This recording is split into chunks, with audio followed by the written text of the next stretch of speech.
Welcome to the video over Chapter 7.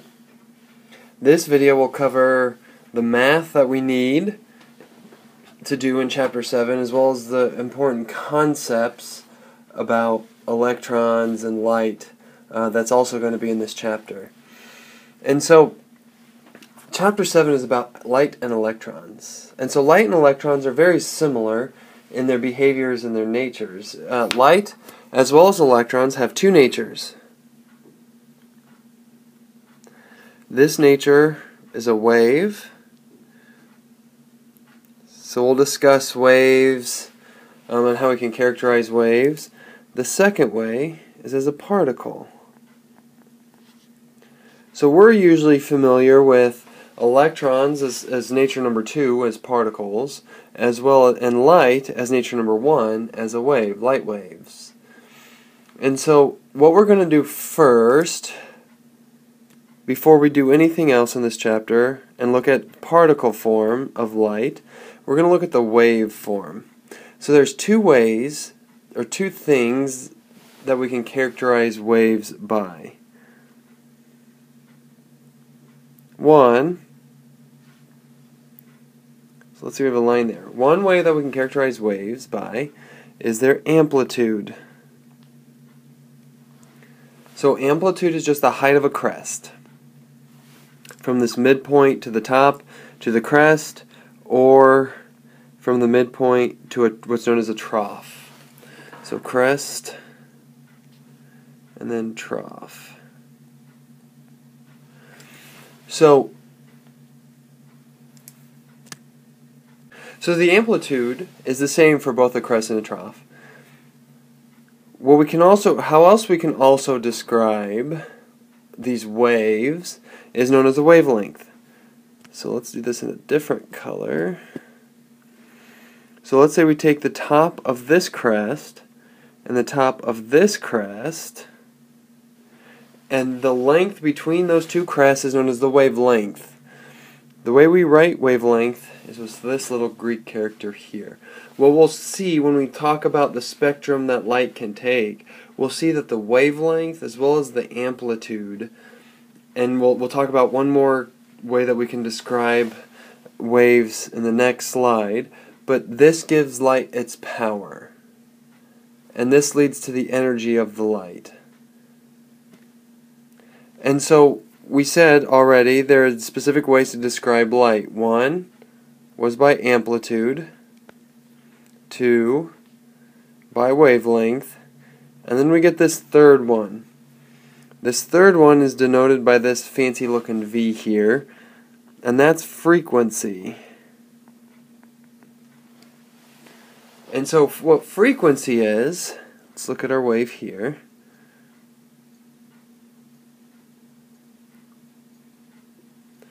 So what frequency is, let's say we denote a point X, and we watch that point for a specific amount of time. So let's say 1 second. What frequency is how many cycles, how many crests do we see that come through in 1 second. And so the way we can actually calculate frequency is we can use a constant c divided by the wavelength. Now c stands for the speed of light. You guys might be familiar with Einstein, E equals mc squared. The c in that equation also stands for the speed of light. And so what we see, and we'll again see this relationship again when we talk about the spectrum, is that the frequency is inversely proportional to the wavelength. So the longer the wavelength, the shorter the frequency. The shorter the wavelength, the higher the frequency. So let's talk about the speed of light, because it's a constant within a vacuum. The speed of light is 3.00 times 10 to the 8th meters per second. Because we're talking about speed, we're talking about a velocity, it has to be in meters per second. So, let's look at an example of how we can calculate frequency. Because you'll be asked to calculate either wavelength or frequency when you're given the other. And based on the equation that's just down at the bottom, you should be able to do that. So, let's say you go down, you're walking down the street and you look up at the street lamps and you see some yellow light. Well, a sodium lamp that was usually in street lamps has a frequency has a wavelength of 589 nanometers. I want to know what's the frequency of that light. So we can come to our equation. Frequency is equal to C divided by wavelength. We know C is 3.00 times 10 to the 8th meters per second. We also know our wavelength. Our wavelength is 589 nanometers. But we have a problem. Obviously, this nanometers will not cancel out this meter. So there's two ways that you can do this conversion. One way is the way that we've done it before. And the way that we've done it before is we can just add in 1 nanometer is equal to 10 to the minus 9th meters. So we can do the unit conversion within the problem. And so when we do this, you get 5.09 times 10 to the 14th inverse seconds. So usually the unit for frequency is inverse seconds. It can also be in hertz. Either or, they're the same thing. So I told you there's two ways that you can do this conversion. So the first way is this. Put this in all of your equations or all of the math. The other way, so 589 nanometers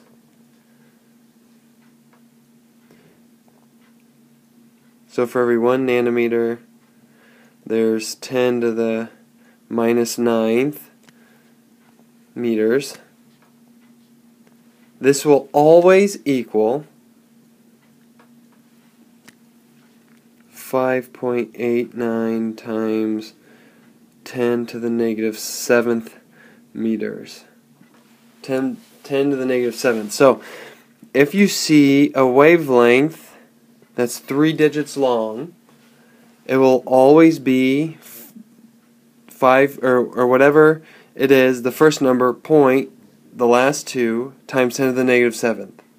So let's say we have 600 nanometers. To convert that to meters, it'll be 6.00 times 10 to the negative 7th meters. So, let's say you were given these three different wavelengths in nanometers. I want you guys to tell me, and I want you to turn this in on Friday, I want you to tell me what these are in meters. I want you to convert them to meters. And so we looked at how to calculate frequency when you're given a wavelength. And that's why I'm having you guys do these quick conversions, because the quicker we can learn to convert these nanometers into meters, the easier it is for you. Because this is really the only conversion. There's a couple other ones later, but this is really the only conversion that we're going to have to do. So let's look back at our equation. And I'm just going to put in the speed of light instead of c. Now, let's say you go into the doctor and you have a detached retina. They're going to use a laser to help you fuse that retina back to your eye. Well, the laser that they use to fuse your retina has a frequency of 4.69 times 10 to the 14th inverse seconds. So this 1 over s is also the same as s to the negative 1. So I want you to tell me, what is the wavelength of this light, of this laser that they're using to fuse your retina? Well, we know the frequency but we don't know the wavelength. So if we take our equation, we can just switch these two terms to where we get wavelength is equal to 3.00 times 10 to the 8th meters per second divided by 4.69 times 10 to the 14th, because this is our frequency. When we calculate this, we get 6.40 times 10 to the negative 7th meters. Whenever you're asked to find wavelength, it has to be in nanometers. So let's look at what we just did before. So 6.40 times 10 to the negative 7th meters, you can divide that by 10 to the minus 9th meters, or you could just move this decimal point 2 spots and you have 640 nanometers. And that would be the wavelength. And so there, depending on what we're doing, the equation will be just like what we did with the gas law, and we'll have to manipulate it a little bit. Now, if you notice something about these numbers, they are big numbers. We're going to be working with either really big numbers, 10 to the 8th, or really small numbers, 10 to the minus 7th. And they'll even get smaller than that as we go on. And so one of the ways we need to start thinking about and helping us do this math is by checking our answers. And so it makes sense that the wavelength we get in meters is 10 to the minus 7th, or 10 to the minus 8th, or 10 to the minus 6th, depending on what wavelength we're looking at. If we were to do this equation, if we were to do this math and get like 10 to the 7th, 10 to the 8th, 10 to the 5th, something positive, then we might have to go back and change some of the things that we're doing. And the same thing goes with frequency. You should get a relatively high frequency, even for a low wavelength. Or even for a long wavelength, you should still get a relatively high frequency. And so just use those things to help us check our answer. So we know light, you're familiar with at least the visible spectrum of the light, but there are other spectrums of the light, right? So we have things like gamma rays. Gamma rays cause cancer. The sun gives off gamma rays. If you notice about their frequency, this is their frequency. It's very high. If you notice around their wavelength, it's very low. We said that frequency is inversely proportional to the wavelength. And so as you increase the wavelength going this way, you will decrease frequency. And so AM radio waves are more have a lower frequency and a higher wavelength than do FM radio waves. That's why if you enjoy AM radio stations, you can listen to them a lot farther out from their source than you can the FM. Microwaves are very powerful. Microwaves, they heat up water in your food, and that's why they work so well. If you ever get dehydrated food after you microwave it, just add a little bit of water to the plate or to the bowl. Here we have X-rays. You guys, if you've ever taken an X-ray, you've been exposed to these. And so as you can see, though, there's a wide spectrum. You will be required to at least know the relationship within the visible spectrum, right? That red has longer wavelengths than blue or purple, and purple has a lower or has a higher frequency than does red. And so just some of those, mostly just within the visible spectrum. So, light also exhibits a particle phase, right? And they're known as, this particle phase of light is known as a photon. We can think of photons as little packets of light. And actually plants use photons when they do photosynthesis to get their energy to make their sugar. And so we can actually calculate, though, the energy of a photon. Energy is equal to h times the frequency. Now this h is another constant called Planck's constant. Planck's constant is 6.626 times 10 to the negative 34th joules times seconds. So that's Planck's constant. We know that this is frequency. So its frequency was 1 over S. So energy, obviously, like what we saw before, the final unit will be joules. But in the previous couple slides ago, we found an equation for this, to where frequency is equal to the speed of light divided by the wavelength. So we can come up with another equation for energy.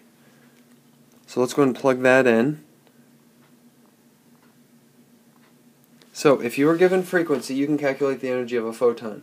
If you were given the wavelength, you can calculate the energy of a photon. And so we know c is the speed of light. Meters per second. We know Planck's constant is a constant.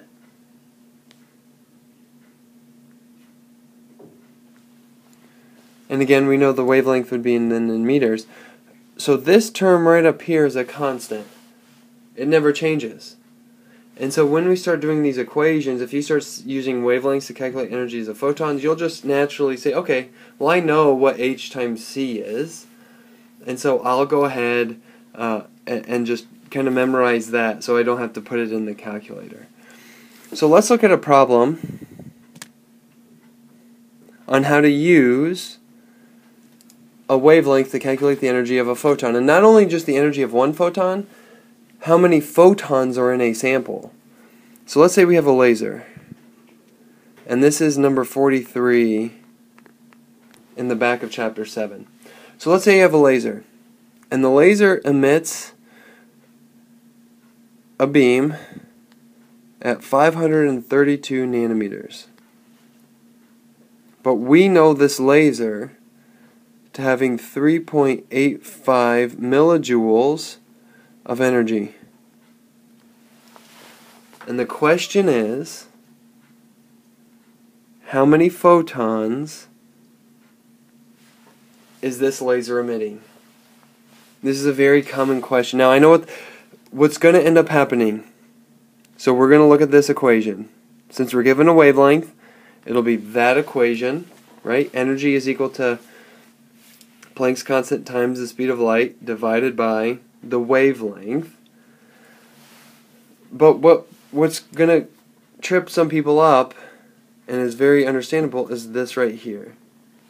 Do not, if you're given an energy, if you're given a total energy, do not plug it into this equation unless you're searching for a wavelength where it says the photon of this specific light source has this much energy. What's the wavelength? Then you can.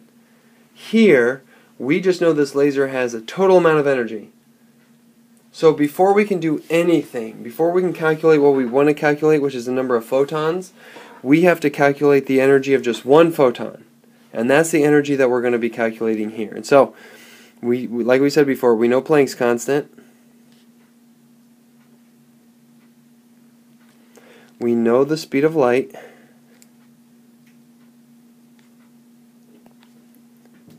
And we know the wavelength. But remember, wavelengths are in nanometers, but we need them to be in meters. This is going to be 5.32 times 10 to the negative 7th meters. And again, you will, when you do this equation, when you start doing these calculations, if you happen to have it in nanometers, your numbers will be off by a lot. And so just, again, use the final answer to help guide you what you've done before. And so, we do this calculation, 1.9878 times 10 to the negative 25th divided by the 5.32 times 10 to the negative 7th. That's a negative 7th. And when we finalize that, we get 3.736 times 10 to the negative 19 joules. Now, does this number make sense? And it does, because one, it's really small. It's really small, made negative 19th. But what are we calculating the energy of? We're calculating the energy of just one photon. Okay, and so one photon it has very low energy just because it's single. But obviously light doesn't just exist as one photon, but many photons. And so the way that we can calculate the number of photons, because again, that's what we want. We want the number of photons, is we can take the total energy in our system divided by the energy of the one photon. So, we know the energy of one photon is 3.736 times 10 to the negative 19 joules. But what's the total energy of the system? The total energy of the system is 3.85 millijoules. Well, like what we've done before with grams into milligrams, or from milligrams into grams, or from anything milli to whatever the full one is, we divide by 1,000. So 3.85 times 10 to the negative third joules. And again, millijoules into joules, these are some things, some unit conversions that we should be readily able to do in our minds. And so when we do this, we get 1.03 times 10 to the 16th photons. So, if the energy of one photon is very, very small, like we saw here, then the energy of a bunch of photons, right, to get this much energy, which is a lot more energy than what was given by one photon, it would take a lot of photons. And so again, that's just a way that we can check our answers. And so just as an extra set of practice, do the conversions that I told you guys to do before. I also want you guys to do number 39, A through C. I also want you guys to do, for this section, number 41. These will be due on Friday. There'll be a relatively good amount of practice problems to be doing on Friday for Chapter 7, just because I want you guys to start doing these problems now, so that if we need a little bit of help with the math or some of the other concepts, then now is a good time to catch those. So, I hope the end of this first part, so this will be the first part just looking at light, and the next part, Chapter 7, will look at electrons and how to calculate the wavelength that some electrons can have, as well as the two different natures of electrons and how we can figure out what an electron is.